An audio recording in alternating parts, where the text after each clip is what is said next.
அனைவருக்கும் வணக்கம். இன்றைய ஆன்மீக தகவலில் திருச்சி சமயபுரம் மாரியம்மனின் பச்சைப்பட்டினி விரத கதையை பற்றி பார்க்கலாம் வாங்க. திருச்சி சமயபுரம் மாரியம்மன் பச்சைப்பட்டினி விரதம் பற்றி கதை தெரியுமா? அம்மனே 28 நாட்கள் பச்சைப்பட்டினி விரதம் இருக்கிறாளா? இந்த விரதம் ஏன் இருக்க வேண்டும், எதற்காக இருக்க வேண்டும் தெரியுமா உங்களுக்கு? இதை பற்றி முழுமையாக தெரிந்து கொள்ள இந்த காணொளியை இறுதி வரை பாருங்கள். திருச்சியில் இருந்து 15 கிலோமீட்டர் தொலைவில் காவிரியின் வடகரையில் அமைந்திருக்கிறது சமயபுரம். பிரசித்தி பெற்ற இந்த திருத்தலத்தில் சமயபுரம் மாரியம்மன் வீற்றிருந்து அருள் பாலிக்கிறார். மகாவிஷ்ணு எடுத்த அவதாரத்தில் ஒன்று கிருஷ்ண அவதாரம். இந்த அவதாரத்தின் போது தேவகியின் பிள்ளையாக கிருஷ்ணரும் யசோதையின் பிள்ளையாக மாயாதேவியும் பிறந்தனர். இறையருளால் அவர்கள் இருவரும் இடமாற்றம் செய்யப்பட்டனர். தேவகியின் பிள்ளையை கொல்வதற்காக வந்த கம்சன் குழந்தையை தூக்க முயன்றபோது அந்த குழந்தை தன் உண்மையான உருவத்தை காட்டி நின்றது. மகா சக்தியாக தோன்றிய அந்த அன்னையின் 8 கரங்களிலும் ஆயுதங்கள் இருந்தன.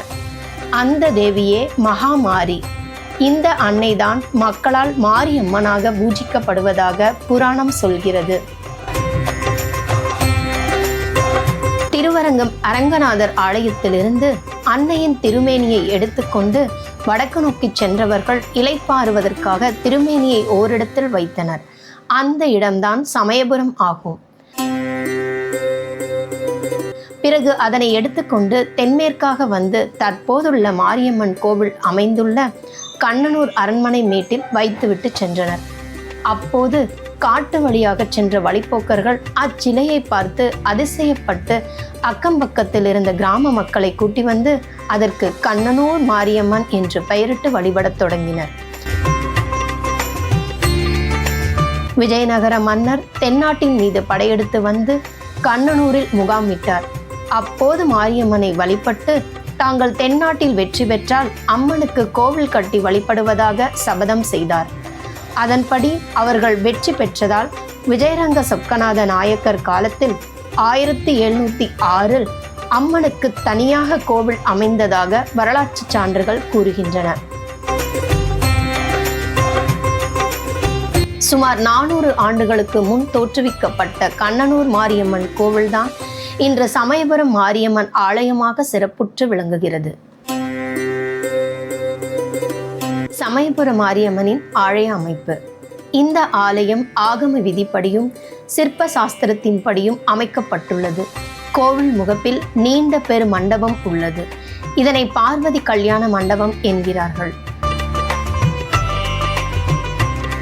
3 திருச்சுற்றுகளை கொண்டது இந்த ஆலயம். கிழக்கே சந்நிதி தெருவில் விநாயகர் கோவிலும், தெற்கில் முருகன் கோவிலும், தேரோடும் வீதியின் வடக்கே மற்றொரு விநாயகர் கோவிலும் உள்ளன. மேற்கில் ராஜகோபால சுவாமி அருள் பாலிக்கிறார். இத்திருக்கோவிலின் தல விருட்சமாக வேப்பமரம் உள்ளது. சுமார் 1000 ஆண்டுகளுக்கு முற்பட்டதாக கருதப்படும் இம்மரம் தற்போது திருக்காப்பு விண்ணப்ப சீட்டை விண்ணப்பிக்கும் இடமாக திகழ்கிறது. 2ஆம் திருச்சுற்றில் விநாயகர் சன்னதி, நவராத்திரி மண்டபம், அபிஷேக அம்மன் சன்னதி, யாகசாலை, தங்கரத மண்டபம் உள்ளன. 2ஆம் திருச்சுற்று முடிவடைந்து உள்ளே சென்றால் கொடிமரம், பலிபீடம் காணப்படும். அதைத் தொடர்ந்து மாவிளக்கு மண்டபம் இருக்கிறது. கருவறைக்கு செல்லும் வாசலின் இருபுறமும் துவார சக்திகளின் கதை சிற்பம் உள்ளன. வலதுபுறம் கருப்பண்ணசாமி சந்நிதி உள்ளது. கருவறைக்கும் மாவிளக்கு மண்டபத்துக்கும் இடைப்பட்ட பகுதிகள் மகா மற்றும் அர்த்த மண்டபம் என்று அழைக்கப்படுகின்றன. கருவறை சுற்றி ஒரு பிரகாரம் உள்ளது. இங்கே விமானத்தின் அதிஷ்டான பகுதியை ஒட்டி ஒரு தொட்டி அமைக்கப்பட்டு அதில் நீர் நிரப்பப்பட்டுள்ளது. அம்மனின் உக்ரத்தை தணிப்பதற்காகவும் அம்பாளின் கருவறை குளிர்ச்சியாக இருப்பதற்காகவும் இந்த தொட்டி அமைக்கப்பட்டிருப்பதாக சொல்கிறார்கள். கருவறையின் இடதுபுறம் உற்சவ அம்மனின் சன்னதி உள்ளது. இத்திருமேனிக்கு நாள்தோறும் சிறப்பாக அபிஷேகம் செய்யப்பட்டு வருகிறது. இந்த உற்சவ அம்மனுக்கு தினமும் 6 கால பூஜை மற்றும் அபிஷேகங்கள் நடைபெறுகின்றன. காலை 7:30 மணி மற்றும் மாலை 5:30 மணிக்கு செய்யப்படும் அபிஷேக தீர்த்தம் வடக்கு பிரகாரத்தில் பக்தர்கள் மீது தெளிக்கப்படுகிறது. இதனால் அம்மை நோய் கண்டவர்கள் மற்றும் உடல்நலக் குறைவு உள்ளவர்கள் நோயின் தாக்கத்திலிருந்து விரைவில் நலம் பெறுவர் என்பது நம்பிக்கை. கருவறையில் சமயபுர மாரியம்மன் மாறுபட்ட கோலத்தில் அருள்கிறாள். மூலவரின் திருவுருவம் மரத்தால் செய்யப்பட்டது. ஆனால் அதன் மேல் சுதை வேலைப்பாடுகள் செய்யப்பட்டிருப்பது புதுமையான ஒன்று. தங்க ஜடா மகுடம், நெற்றியில் வைரப்பட்டை, வைரக் கம்மல், மூக்குத்தி, கண்களில் கருணை நிறைந்த பார்வையும் கொண்டிருக்கும் மாரியம்மன் தன்னுடைய இடது கரங்களில் கபாலம், மணி, வில், பாசம், வலது கரத்தில் கத்தி, சூலம், அம்பு மற்றும் உடுக்கை ஆகியவற்றை தாங்கியுள்ளார். இடது காலை மடக்கி வைத்து வலது காலை தொங்கவிட்ட நிலையில் சுகாசனத்தில் அமர்ந்து பக்தர்களின் குறைகளை நீக்கி அருள்கிறாள் இந்த மாரியம்மன்.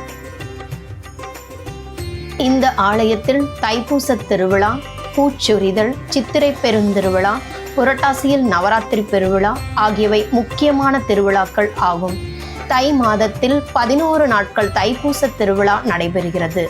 10ஆம் நாளில் திருவரங்கம் அரங்கநாத சுவாமி திருக்கோவிலில் இருந்து மாரியம்மன் சீர்பெறுதல் வைபவம் நடைபெறும். மாசி மாதத்தில் கடைசி ஞாயிற்றுக்கிழமை அம்மனுக்கு பூச்சொரிதல் நடைபெறுகிறது. மகிஷாசுரனை வதம் செய்த பாவம் தீரவும், தன் கோபம் அடங்கவும் தவம் செய்து பட்டினி விரதம் இருந்து சாந்த சொரூபியாக மாறிய மாரியம்மனுக்கான திருவிழா இது. வருடந்தோறும் மாசி மாத கடைசி ஞாயிறு முதல் பங்குனி மாத கடைசி ஞாயிறு வரை பக்தர்களுக்காக அம்மனே 28 நாட்கள் பச்சை பட்டினி விரதம் இருப்பது சமயபுர மாரியம்மன் கோவிலின் தனி சிறப்பு ஆகும். உலக மக்களின் நன்மைக்காகவும் தன்னை தரிசிக்க வரும் பக்தர்களுக்கு நோய்கள், தீவினைகள் அணுகாது இருக்கவும், சகல சௌபாக்கியங்கள் கிடைக்கவும் இந்த பச்சை பட்டினி விரதம் இருக்கிறாள் சமயபுர மாரியம்மன். சமயபுரத்தில் வழக்கமாக அம்பாளுக்கு தினந்தோறும் 6 கால பூஜையில் 6 விதமான தளிகையும் நெய்வேத்தியமாக வைக்கப்படும். சமைத்த உணவுப் பொருட்களை தான் தளிகை என்று சொல்வார்கள். ஆனால் அம்மன் பச்சை பட்டினி விரதம் இருக்கும் 28 நாட்களும் அம்பாளுக்கு சமைத்த உணவுகள் எதுவும் படைக்கப்படாது. இந்த 28 நாட்களிலும் இளநீர், பானகம், உப்பில்லாத நீர்மோர், துள்ளு மாவு, கரும்பு, பழ வகைகள் மட்டுமே நைவேத்தியமாக படைக்கப்படும். சமயபுர மாரியம்மனின் பச்சை பட்டினி விரத கதையை பற்றி முழுமையாக அறிந்திருப்பீர்கள் என்று நம்புகிறோம். இந்த காணொளி உங்களுக்கு பிடிச்சிருந்துச்சுன்னா ஒரு லைக் கொடுங்க, உங்கள் உறவினர்கிட்ட ஷேர் பண்ணுங்கள். இது போன்ற ஆன்மீக தகவல்களை ஏதாவது தெரிஞ்சுக்கணும்னு நினச்சிங்கன்னா கமெண்ட் பண்ணுங்கள் மற்றும் உங்கள் சந்தேகங்களுக்கும் கமெண்ட் பண்ணுங்கள். மறக்காமல் நம்ம சேனலை சப்ஸ்கிரைப் பண்ணுங்கள். நன்றி.